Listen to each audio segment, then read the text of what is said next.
This month on The Mix, we take you up close to a tapestry of cultures. Then we ask, are flushable wipes really flushable?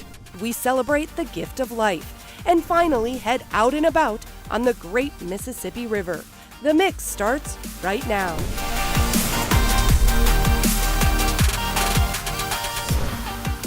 Every year in April, cities around the globe hold World Art Celebrations. For the third year, Hoover Elementary is recognizing its diversity. I'm Dan Carpenter, and we're going up close with the day recognizing cultural heritage. And if you guys want to take a pin and put a pin on the map where your family comes from. Many of these push pins are landing far from Minnesota.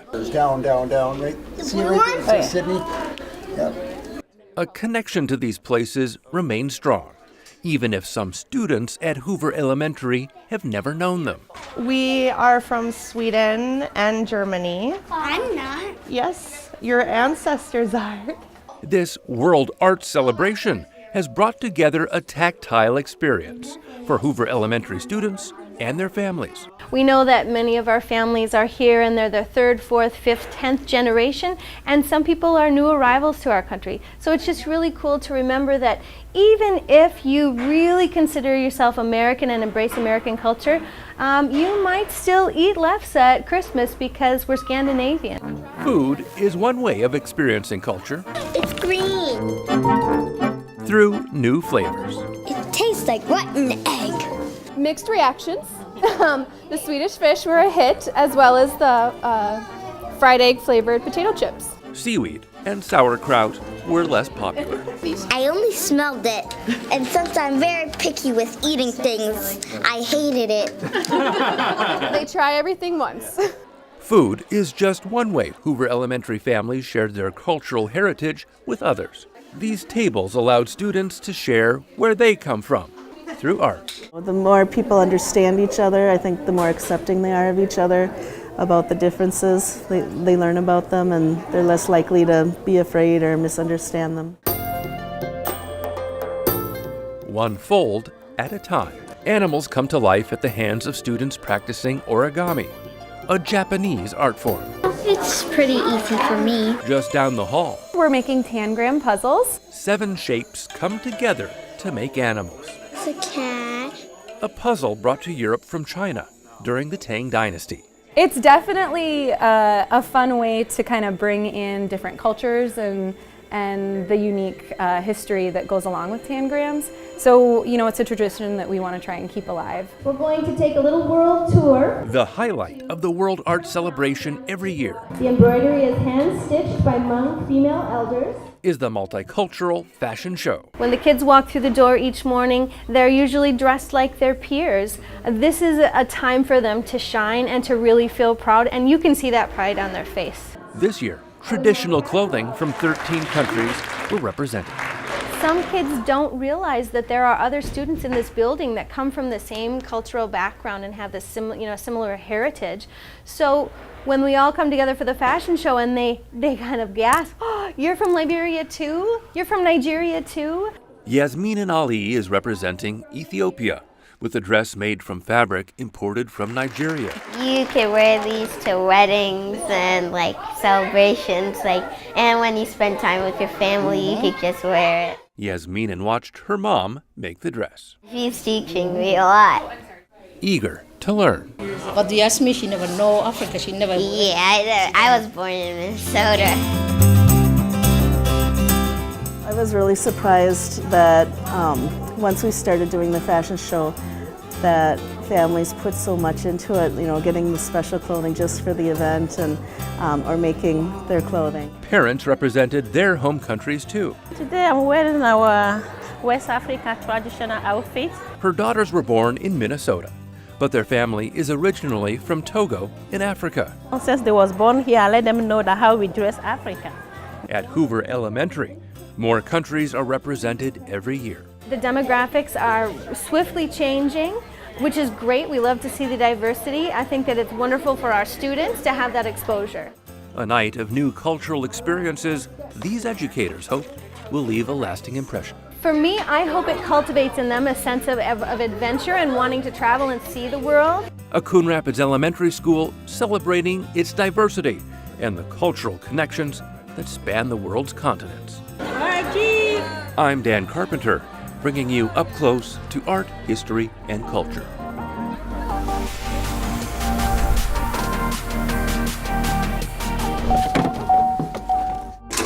As the sewer maintenance lead for Coon Rapids, Anthony Barthel checks on the city's lift stations daily. Just really visual inspection, looking for any lights that aren't supposed to be on, any noises.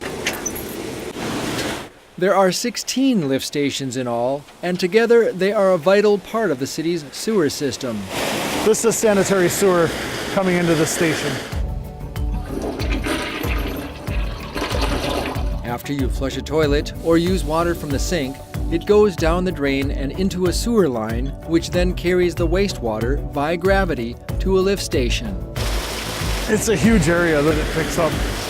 The wastewater from homes and businesses gets collected here, then pumped or lifted into larger sewer lines. Eventually all of our sanitary ends up in St. Paul. The pumps at lift station number 6 are considered to be the most important in the city. Well, you can't see it right now, but it's under the water. Because they service Mercy Hospital and the surrounding neighborhood. It services the most flow in the city, and so it makes everybody a little nervous sometimes when pumps go down. Problems with the pumps can happen when things other than toilet paper get flushed. I would say the majority of our pump fails at our lift stations would be caused by the wipes. At issue are the disposable wipes, which you can find in most stores. They include everything from baby wipes to those labeled as flushable.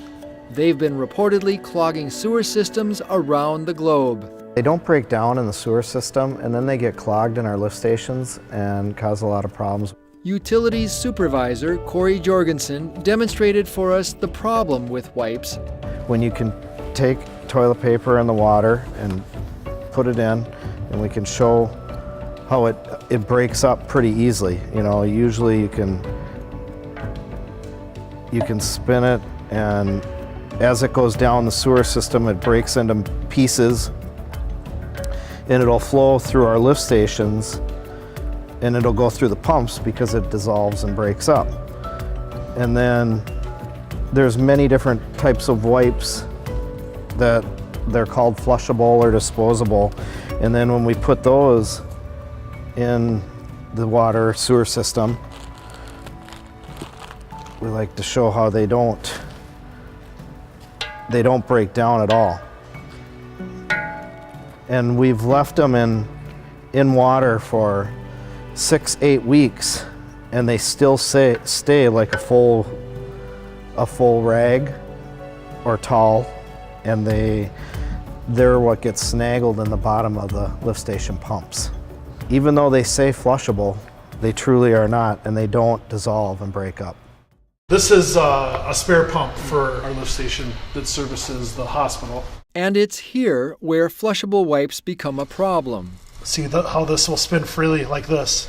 This is what would be sucking the water and various debris through and pumping it out here and lifting up the sewage and sending it down on the way through the gravity part of the system. And this is where the rags will get hung up inside here. Using a specially built lift truck, it's Barthel's job to pull the pump and service them quickly. Otherwise, they can cause sewer backups into residents' homes and businesses. These rails right here are what the pumps slide on. So there's a rail right there. That's where the pumps go. So when we pull them out, they come right up on that rail.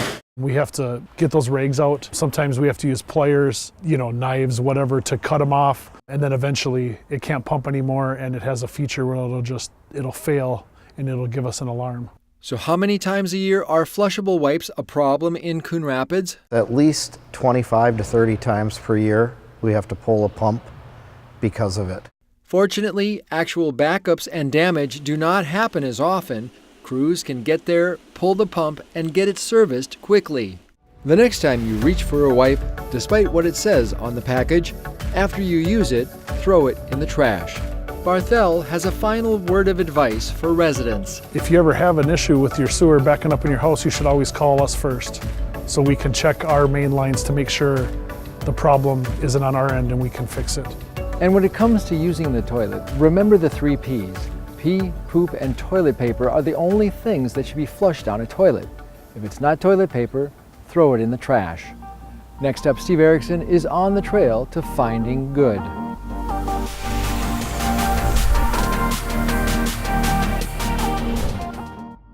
Did you know there are currently more than 113,000 people across the U.S. on the national waiting list for a transplant? Sadly, 22 people in this country die each day due to a lack of donated organs. But lives are being saved locally thanks to generous donors who are making a lasting impact.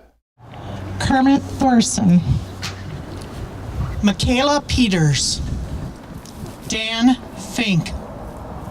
One by one, the gift of life was celebrated at this flagpole outside Mercy Hospital. We are celebrating the fact that we had persons who were generous enough to donate organs, tissues, or eyes throughout the last year, and we're celebrating with their family members. Families who lost loved ones last year, including Bill and Cindy Peters of Coon Rapids. We're here for on behalf of our daughter. Her name is Michaela Day Peters. She passed away this past summer. The day after Father's Day, and 2 days after their 23-year-old daughter found out that her boyfriend died unexpectedly, Bill found Michaela unresponsive in her bedroom. I woke up in the morning to wake her up, and she had committed suicide. So we rushed her over here, and we spent 15 days here at Mercy. An emotional roller coaster for 2 weeks, but in their time of grief, deep down they knew their daughter's final wishes. We knew that she wanted to be a donor as much as possible, and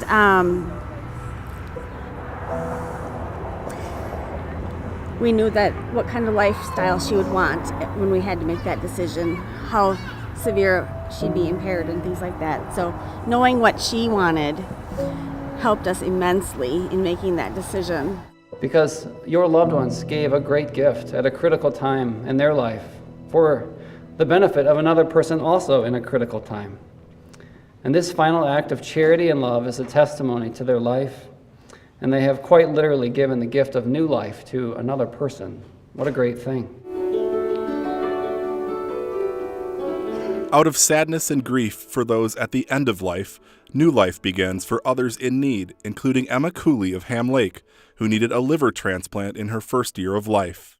She had her surgery. They told us it would take about 8 hours, and so overnight she had a surgery, and the surgeon came to us in the morning and said, in the next 6 to 8 hours, we'll know if she's going to make it. And as a parent, that of course hit me like a ton of bricks. Emma made it and is one of the lucky ones. Now 6, she's thriving in kindergarten and loves baseball, gymnastics, and playing with her little sister. I think of that often, of how much different our life would be. I don't know if we would have had another kid. I don't know how somebody grieves and gets through that process of losing a baby. We're just so thankful every day for our donor that they chose to give the gift of life. Within a matter of a year, I had gone from 20/20 vision to nearly 2100 plus vision. Jason Finley of Lakeville also got a second chance at life through the gift of sight. Once told he'd be blind, he beat a progressive eye disease after undergoing 3 corneal transplants. To talk to donor families, it hit me hard like a brick. Like, wow, this is definitely something that, again, I'm so humbled to be able to share my story out of respect and concern, for what they've gone through. We found out like a couple weeks later, within a month, that somebody received some tissues of hers and they were able to see. The family of Michaela Peters still grieves her death almost a year later, but if there's anything good that came from something so bad, it's knowing their daughter lives on through the gift of life. To know somebody out there in the world is carrying part of her It means the world to know that someone's honoring my daughter, my baby, for the gift of sight or whatever her tissue's used for. It's an honor. As someone put it, the Gift of Life ceremony is a great way to celebrate a life and celebrate the gift.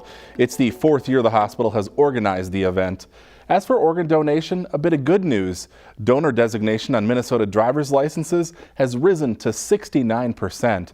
You can also register as a donor online. Just log on to life-source.org for more information.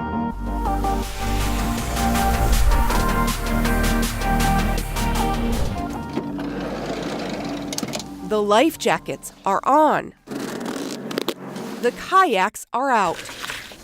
And soon, the Coon Rapids Dam will once again become one of Anoka County's busiest summer parks. Summertime is our bread and butter. Anoka County Recreation Program Coordinator Todd Morosky says the big star of the show at Coon Rapids Dam is clear. One of the great things about the park is the rivers here. So we've got a lot of people putting their boats in, but this is just a hub. You know, the dam leads people across over to Hennepin County, all the way over to Elm Creek. We've got trails that head up into Anoka. We've got trails that head down underneath 610. So biking, hiking, walking trails, just from here, you can park here and go in lots of different directions. Yeah, just lots of opportunity to get outside.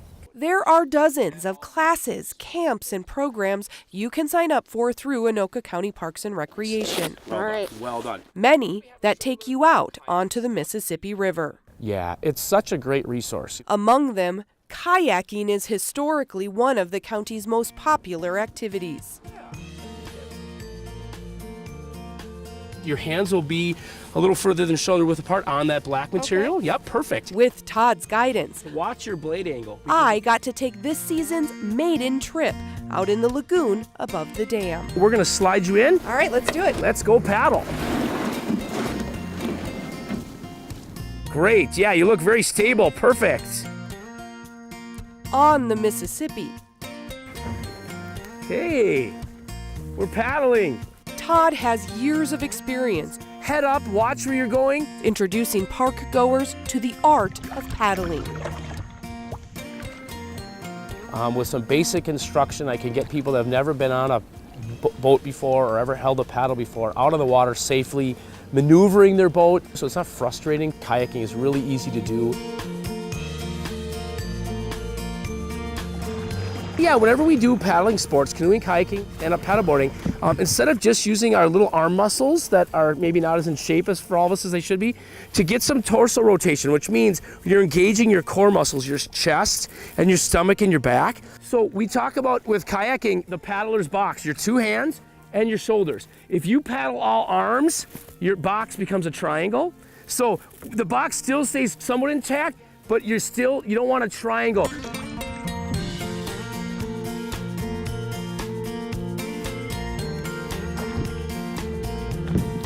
If you're bending your arms a lot, A, you're going to be sore. B, you're not going to be using your energy as smartly as you can.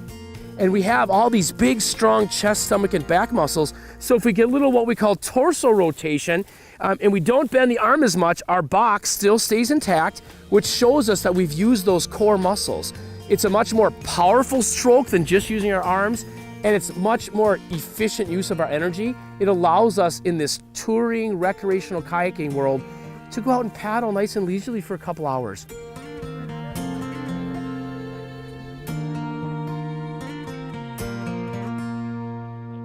After a little time working on our stroke, the real treat is just taking it all in.